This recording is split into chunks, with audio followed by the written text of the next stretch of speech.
Hello et bienvenue dans Sunlight Talk. Je suis Julie, coach, experte en relations toxiques et manipulateur. Ma mission est simple, mettre de la clarté là où tout semble flou. Tous les 15 jours, je vous retrouve ici pour questionner, ressentir et penser autrement. On va parler de vie, de choix, de vérité qu'on n'ose pas toujours dire à voix haute. Chaque épisode est une réflexion née d'un vécu, d'un moment charnière, d'une prise de conscience. Si cet épisode vous parle, vous touche, vous remue, n'hésitez pas à le partager autour de vous. Allez, installez-vous, on commence.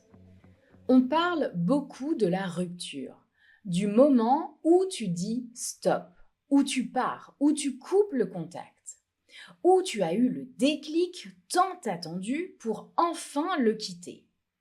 Mais on parle très rarement de ce qu'il se passe après. Parce que l'après, et si tu es en train de le vivre, tu le sais autant que moi, c'est le vrai champ de bataille. Moi, je me souviens de ce moment.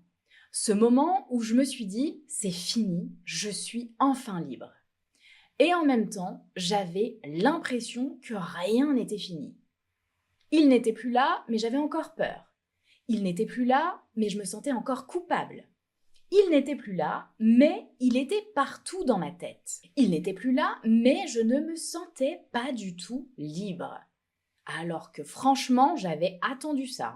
Et c'était même pire que ça. Il n'était plus là, mais je ne me sentais toujours pas moi. Je ne savais plus vraiment qui j'étais. Et si tu ressens ça, toi aussi, sache une chose. Ce n'est pas que tu es faible. Non, rien à voir. Ce n'est pas que tu es folle non plus, même si ça, je sais, il te l'a répété je ne sais combien de fois. C'est juste que personne ne t'a jamais préparé à l'après-emprise. Et c'est de ça qu'on va parler aujourd'hui. Ce qu'on ne t'a jamais dit, ce que personne n'explique, et ce qu'il faut vraiment comprendre pour te libérer pour de bon, pour retrouver ta joie de vivre, pour te reconnecter à toi. La grande désillusion de la liberté, voilà ce qu'il se passe. Tu crois que tu vas te sentir légère, soulagée, libre, heureuse. Et au début, c'est vrai, il y a comme un shoot d'adrénaline, cette sensation d'avoir repris ton pouvoir, de reprendre le contrôle, d'avoir fait ce qu'il fallait. La détermination, l'élan du nouveau départ. Et puis le vide immense, le vide arrive. Mais alors un vide intersidéral. Finalement, on se rend très vite compte qu'on plonge dans un gouffre. Et ça, bordel, personne ne nous avait prévenus. Sincèrement, j'avais l'impression à l'époque qu'on m'avait enlevé une partie de moi. Une partie de mon corps. Un organe, carrément. Sauf que je n'étais pas donneuse officielle. J'avais pas choisi, moi. J'étais partie pour ne plus souffrir et me voilà prostrée sur mon sol, scène retranscrite sans effets spéciaux, à pleurer quoi ou qui. Même si, vu sa nature, en l'occurrence, pour parler de mon ex, vaut mieux dire un quoi, c'est plus approprié. Je pleurais lui, en fait. J'étais en manque de lui. Incompréhension totale, choquée, déçue. Déçue de moi encore. Comme si j'avais de la place pour une culpabilité supplémentaire. Non. Alors, que se passait-il ? Vous allez me demander. Eh bien, la première explication, elle est plutôt simple. On va être honnête. On ne quitte pas un manipulateur parce qu'on ne l'aime plus. En général, c'est pas ça qui nous pousse à partir. On finit par partir parce que là, on n'en peut plus. Parce que notre corps, il est clairement en PLS.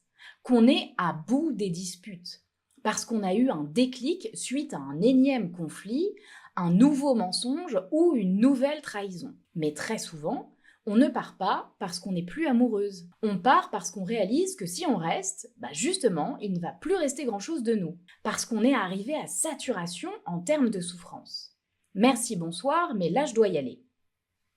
Donc oui, on sait qu'on doit partir, qu'on doit le quitter, que c'est une nécessité absolue. Mais nos sentiments, ils ne disparaissent pas illico presto. Donc forcément, déjà, la première claque à laquelle on est confronté, c'est ça. J'en pouvais plus, donc je suis partie. Mais ça ne change absolument rien au fait qu'une partie de moi l'aime encore. Et moi, je l'aime pas, cette partie-là. Bon, La bonne nouvelle, c'est qu'en fonction des recherches que vous avez faites, peut-être même des accompagnants que vous avez eus, des discussions avec votre entourage, de ce que vous avez consommé sur les réseaux et tutti quanti, vous vous êtes plus ou moins vite aperçu que vous aviez finalement eu affaire à une relation toxique et sans doute avec une personnalité manipulatrice. Alors là, généralement, à ce moment-là, les sentiments, ils partent assez rapidement. Quand on s'aperçoit que tout n'était que du vent, que tout n'était que mensonge et manipulation, que tout ce qu'il avait fait n'était pas des maladresses, des accidents, que non, ce n'était pas dû à son enfance difficile ou à son passé sentimental douloureux. Que nenni! Quand on comprend ça, on redescend de quelques étages et nos sentiments avec. Là, c'est plutôt la colère qui prend le relais et des phrases du genre « mais quel connard !» Voilà, ça c'est pour la partie gestion des sentiments, ça c'est fait. Mais pourquoi donc, même quand il ne reste qu'un tout petit résidu de sentiments, je me sens encore aussi mal? Que le manque est quand même présent, que je me sens éteinte et franchement pas très vivante de l'intérieur. Eh bien ça, c'est l'addiction. Quoi ? Bah oui, les relations toxiques et encore plus celles avec une personnalité manipulatrice, elles génèrent une vraie addiction. Comment c'est possible ? Alors non, je t'arrête tout de suite, tu n'es pas maso. C'est clairement une conséquence biochimique. Oui, c'est la conséquence des montagnes russes émotionnelles que tu as vécues pendant des mois, voire des années. Ton cerveau, il a associé tension à amour et douleur à attachement. Quand tu étais avec lui, ton corps vivait sous tension, une alternance de stress, de peur, puis de soulagement ou d'euphorie. Ton cerveau, il libérait de la dopamine à chaque petit signe positif et du cortisol à chaque humiliation. Et tout ça, là, ce processus répété indéfiniment, c'est un vrai phénomène addictif. Et c'est le piège le plus redoutable. Parce que, du coup, quand tu le quittes, tu traverses un manque, un vrai manque, physique, émotionnel, mental. Alors forcément, même quand il n'est plus là, ton corps le cherche encore. Ton cerveau y pense régulièrement. Même si tes foutus sentiments, eux, ont disparu depuis. La clé, ce n'est pas de t'en vouloir d'y penser encore. C'est de comprendre que ton corps est en sevrage. Je ne cesserai de le répéter. Pour se reconstruire après une relation toxique avec un manipulateur, ça nécessite de mettre en place des méthodes similaires au traitement contre les addictions. D'ailleurs, je sais que tu l'as déjà observé. Je sais qu'une partie de toi est déjà consciente de ça. Parce que combien de fois l'as-tu quitté avant que ce soit vraiment définitif? Avant que ce soit la bonne? Tu vois, c'est ça l'addiction. C'est parce que ton corps cherche ce à quoi il a été habitué, il cherche le chaos, il cherche le danger, il cherche la dopamine, l'adrénaline, et c'est ça qui t'a poussé parfois à le recontacter, à le regarder une dernière fois, juste pour recréer une dose de ce poison devenu familier. Donc non, je te le redis, tu n'es pas folle. Il y a une explication à tout.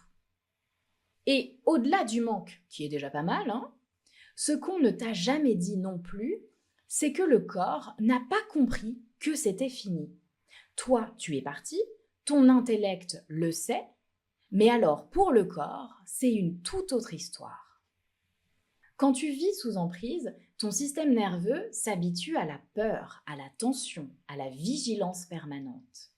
Chaque mot, chaque silence, chaque regard était un signal de danger potentiel.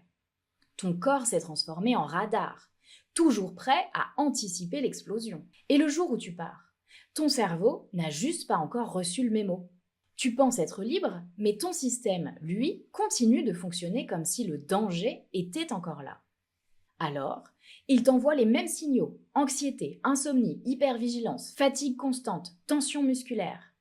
Et la liste est longue. Encore une fois, ce n'est pas que tu es faible, c'est simplement ton corps qui essaie encore de te protéger.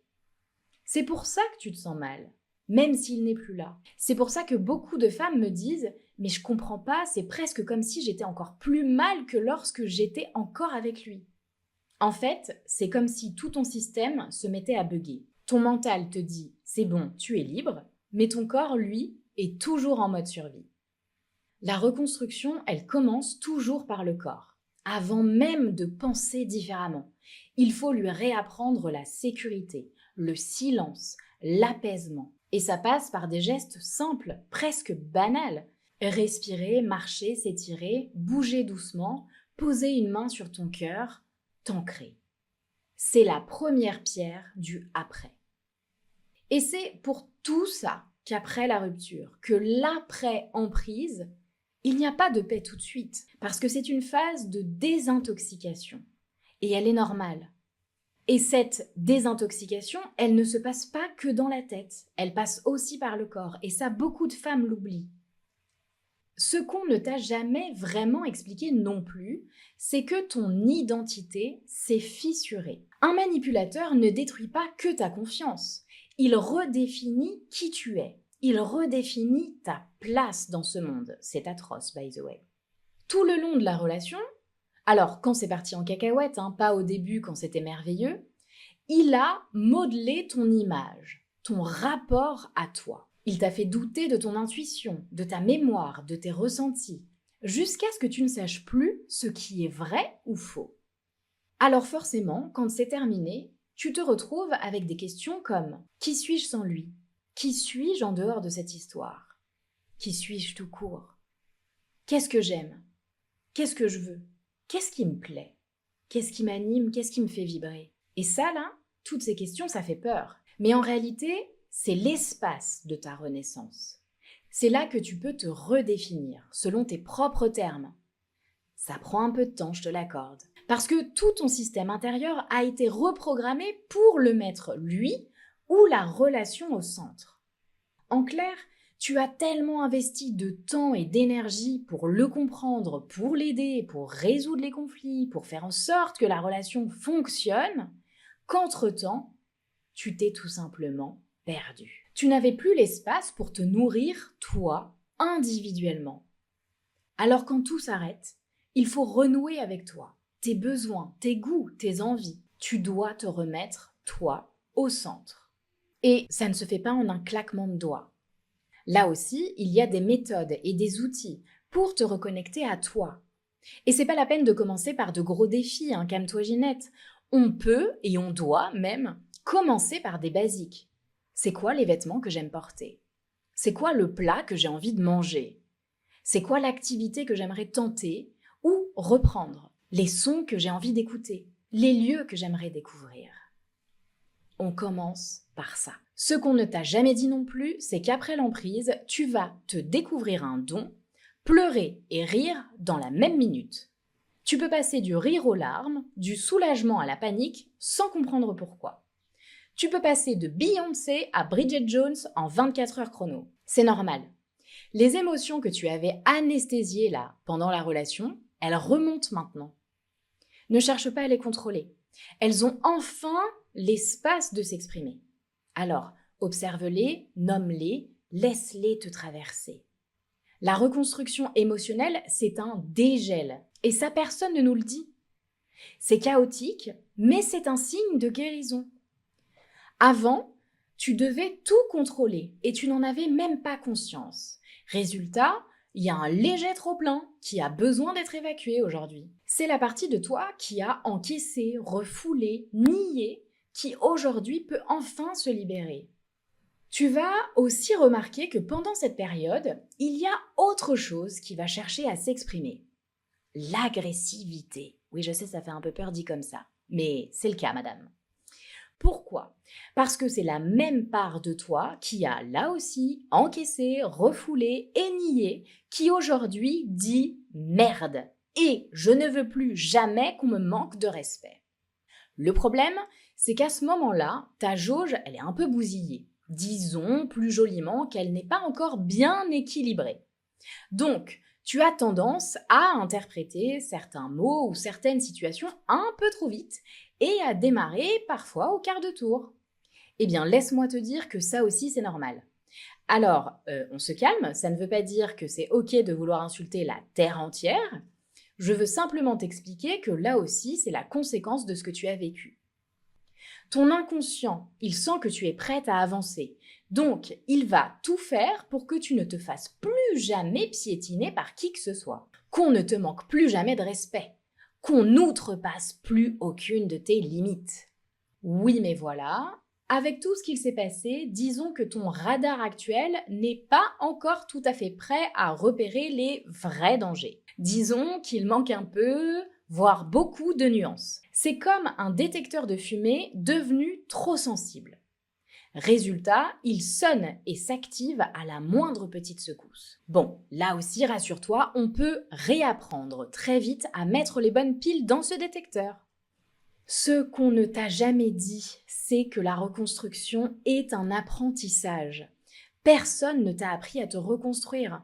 On t'a appris à t'adapter, à encaisser, à pardonner, à être forte et gna gna gna, mais pas à te reconstruire. La reconstruction, c'est un apprentissage. C'est un processus où tu dois réapprendre à écouter ton corps, à faire confiance à tes ressentis, à savoir poser des limites saines, à recevoir sans te sentir coupable, à te choisir sans honte et à pouvoir oser te révéler à nouveau. La reconstruction, elle ne commence pas quand tu oublies, mais quand tu comprends. Quand tu comprends que l'emprise a reprogrammé ton système émotionnel, mais que tu as le pouvoir de le reconfigurer.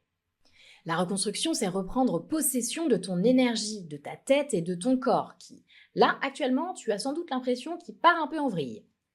Mais c'est possible. C'est te redonner la permission de rêver, d'aimer, de créer. C'est redonner du sens à ton présent sans que ton de passé t'empoisonne.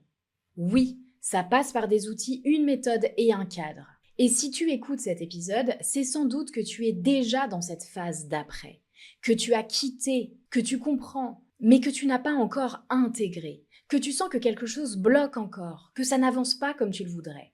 Alors pour toi, pour vous, j'ai créé un challenge gratuit, 5 jours pour renaître, pour t'aider à comprendre ce qu'il a laissé en toi, à apaiser ces blessures invisibles et à amorcer ta reconstruction. Ce challenge, il commence le 20 octobre. Je serai avec vous pour un live de 40 minutes chaque jour à 12h30.